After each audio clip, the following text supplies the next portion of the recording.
दोस्तों, मेरे पास एक सवाल है। क्यों टिकला मांझी, प्योलिफुकन और जीवराम दुलिया बरुआ के शहादत को स्वीकृति नहीं दिया गया, लेकिन मंगल पांडे के बारे में सबको बताया गया और टिकला मांझी, प्योलिफुकन और जीवराम दुलिया बरुआ के इतिहास को छुपा दिया? क्यों ब्रिटिश के खिलाफ भारत का पहला शहीद का दर्जा क्यों मंगल पांडे को दिया गया? क्या इससे पहले ब्रिटिश के द्वारा किसी को फांसी नहीं दी गई थी या जानबूझकर छुपाया गया? क्यों मेनलैंड भारत के ज्यादा लोग पूर्व और उत्तर पूर्व भारत की बात करने को हिचकिचाते हैं? मंगल पांडे को 8 अप्रैल 1857 को फांसी दी गई थी। मंगल पांडे से पहले 13 जनवरी 1785 को भगलपुर में एक बरगद पेड़ से लटकाकर सार्वजनिक रूप से तिलका मांझी को फांसी दे दी गई थी।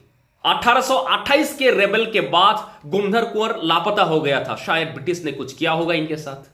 प्योलिफुकन और जीवराम दुलिया बरुआ को 1830 को फांसी दी गई थी। तारीख पे थोड़ा कंफ्यूजिंग है, किसी में 26 जुलाई तो किसी में 25 अगस्त लिखा हुआ है और एटीवी भारत और द सेंटिनल जैसे स्रोत के हिसाब से 23 या 24 सितंबर, लेकिन साल वही 1830 है जो मंगल पांडे के फांसी से 27 साल पहले की है।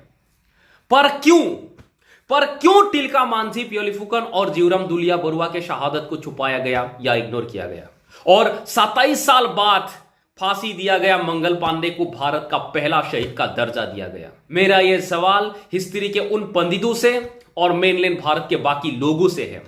क्या इन लोगों की शहादत देश के लिए नहीं था? क्या इनके विद्रोह ब्रिटिश के खिलाफ नहीं था? क्या इन सभी को ब्रिटिश के द्वारा फांसी नहीं दिया गया था?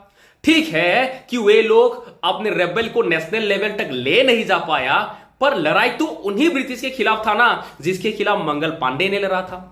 उसी देश के लिए लड़ाना जिस देश के लिए मंगल पांडे ने लड़ा था, और उसी तरीके से फांसी भी कबूल की थी ना जिस तरीके से मंगल पांडे ने फांसी कबूल किया था।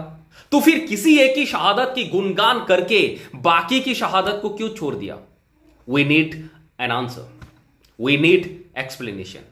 क्या मेरा बल्कि पूरी आसाम की हर लोगों का यह सवाल नहीं बनता है? दोस्तों, दिल में दर्द होता है। टिकला मांझी, गुमधर कुंवर और प्योलिफुकन और जीवराम दुलिया बरुआ के विद्रोह के बारे में हम वीडियो बनाकर आप लोगों के साथ प्रस्तुत करेंगे ताकि इन लोगों की देशभक्ति पूरे देश भर में पता चल जाए। So keep supporting me. Thank you.